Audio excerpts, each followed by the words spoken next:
कि कुछ देर पहले जब शरद पवार मीडिया के सामने आए थे तो उन्होंने एक बड़ा बयान यहाँ पर दिया है और सुनेत्रा पवार की शपथ से जुड़ा हुआ शरद पवार का ये बयान था कि शपथ की मुझे जानकारी नहीं है। ये बड़ी खबर आपको यहाँ पर हम बता रहे हैं। शरद पवार की तरफ से कहा गया कि शपथ की मुझे जानकारी नहीं है, परिवार को अंधेरे में रखा गया है। ये शरद पवार यहाँ पर कह रहे हैं। उन्होंने प्रफुल्ल पटेल और सुनील तटकरे का नाम लिया है शरद पवार ने।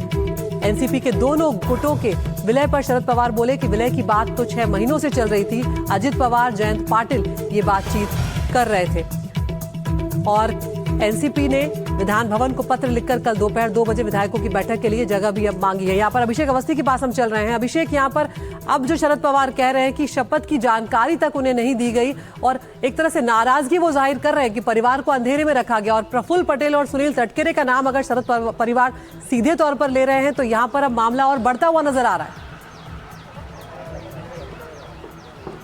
जाहिर तौर पर और जिस तरीके से प्रेस कॉन्फ्रेंस लेकर एक तरीके से शरद पवार ने ये साफ किया कि आज जो घटनाक्रम महाराष्ट्र की राजनीति में चल रहा है, जो मुख्य केंद्र बनी हुई है सुनेत्रा पवार, उसके बारे में मुझे कुछ नहीं पता, ना मुझे बताया गया, ना मुझसे कंसल्ट किया गया। तो ये बड़ा बयान है शरद पवार का।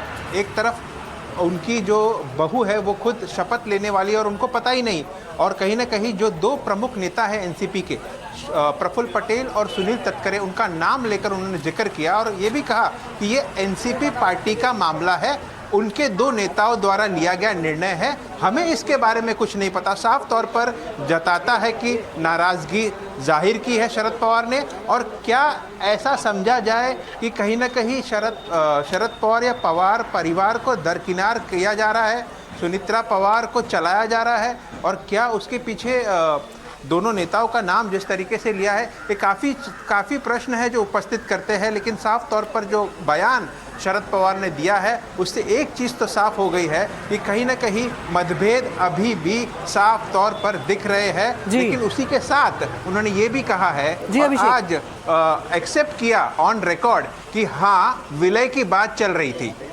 तो ये इससे नकारा नहीं जा सकता कि अजीत पवार के साथ विलय की बात चल रही थी। खुद शरद पवार ने आज बिल्कुल अभिषेक एक्सेप्ट किया है। तो अभी ये मामला और आगे बढ़ता हुआ नजर आ रहा है जिस तरह से आप पूरी बात बता रहे हैं। बहुत बहुत शुक्रिया अभिषेक आपका इस तमाम जानकारी के लिए। उधर एक और बड़ी खबर, एनसीपी विधायक दल की आज एक अहम बैठक होने जा रही है। सुनेत्रा पवार जो है उस बैठक में नेता चुनी जाएंगी पार्टी की। अब अजित पवार का निधन हो गया है तो उसके बाद तैयारी यही है इस पार्टी की कि सुनेत्रा पवार जो है उन्हें ही पार्टी का नेता यहाँ पर चुन लिया जाए। आज शाम 5 बजे माना जा रहा है कि सुनेत्रा पवार शपथ ले सकती हैं।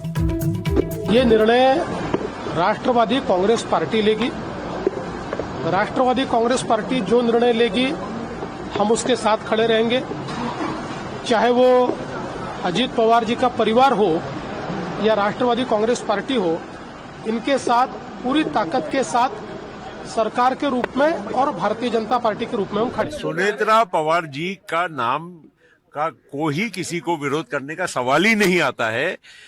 केवल पर हम अभी सुनेत्रा पवार जी को मिले, हम बात करें, रिक्वेस्ट करें, उसके बाद मैं आपको कुछ बोलूं तो अच्छा रहेगा। और इसीलिए हमारी मैंने कहा ना कि जन भावना और हमारी भावना ये दोनों जोड़ेंगे तो आपको सेम मिलेगी। प्रफुल्ल भाई तटकरे, मैं और मुंडे कल भी हम मिले थे उनको रात को। तो टेंटेटिवली जो है कल हो सकता है क्या सब शपथ विधि से लेकर सारी चीजें।